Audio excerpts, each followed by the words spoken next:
Hi, I just want you to know currently our country is experiencing the greatest demographic trend for home buying our country has ever seen. Why?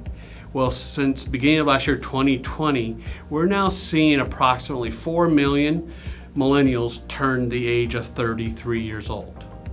Why is 33 so important? That's the median age of a first-time home buyer in our country. So we have maybe at least a couple million young adults looking to buy their first home when they turn 33, and almost always they form their own household, rent an apartment or house a few years before that. So there's just incredible demand for housing coming from young adults. Second, we have, your traditional move-up buyers who are looking to buy a bigger, better home, more square footage. And we also have move-down buyers, seniors or older adults who want to sell the big family home and try to buy a smaller home. A fourth group is also second home buyers, who are looking to have that vacation home, to enjoy or maybe rent out occasionally. Fifth one is investors, big and small, especially the big ones. Know this, there's something called build for rent. It's the hottest trend in real estate right now. That's where hedge funds and home builders are partnering together to build hundreds or even thousands of homes in metro areas across the country. Why? Real estate is the best yielding investment in the country right now. It's better than treasuries, it's better than other bonds, it's better than cash.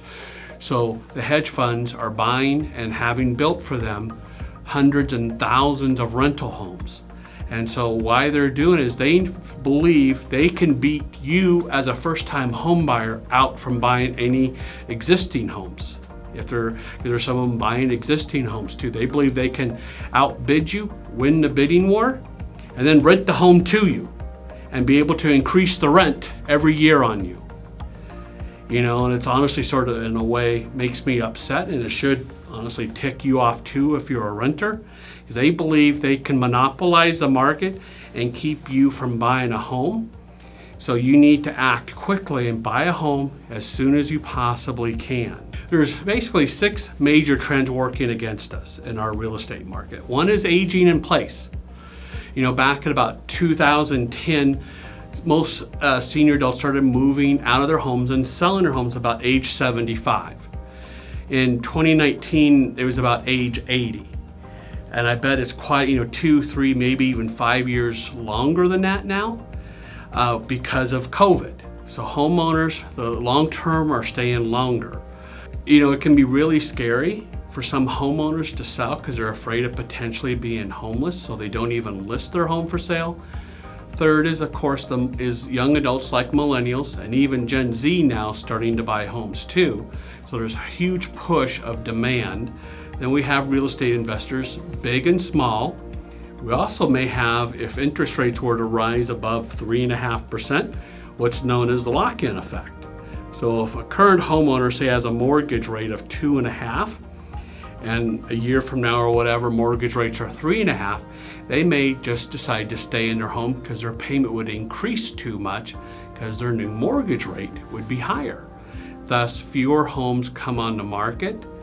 And then finally, it's been for the last several years, it's like a self-fulfilling prophecy, with inventory being under 2 months for now 9 consecutive years. And so it just keeps repeating itself, and the cycle keeps getting stronger and stronger and tighter of where people just don't sell their homes. Instead, they choose to remodel them and try to turn them into their dream home. And my next slide is, how do we increase inventory? It was interesting this summer, the Common Sense Institute did a study with 2 housing experts in our country. And they discovered, at least in the whole state of Colorado, we're so far behind that home builders need to build 54,000 new homes a year for the next 5 years to catch up with the supply crisis that we have, the supply shortage we have. Right now they've been building about 30,000. So they need to increase supply, the amount of homes they're building, by 80%. How likely do you think that's going to happen? I would put it at basically slim to none. I just don't see how there's any way builders can and will increase production by that much. That means here in Colorado and in Metro Denver, we're going to have a housing supply shortage or crisis for probably decades to come. Thus, home prices will continue to rise substantially, every year. So now is the time for you to really strongly consider buying a home before you get totally priced out of the market. You got to come into this and, beat out the investors. Just know I'm here to help you. We can talk about scenarios. What can we maybe get you approved for? What could quote you be? What could you afford? And a lot of times, so many people are shocked that they can buy a home right now instead of waiting. So give it a try. Let me know down below, and I'd be honored to help you and to serve you. So in my next video, we'll talk about what it might take for home price appreciation to slow down. So stay tuned and watch the next video as well.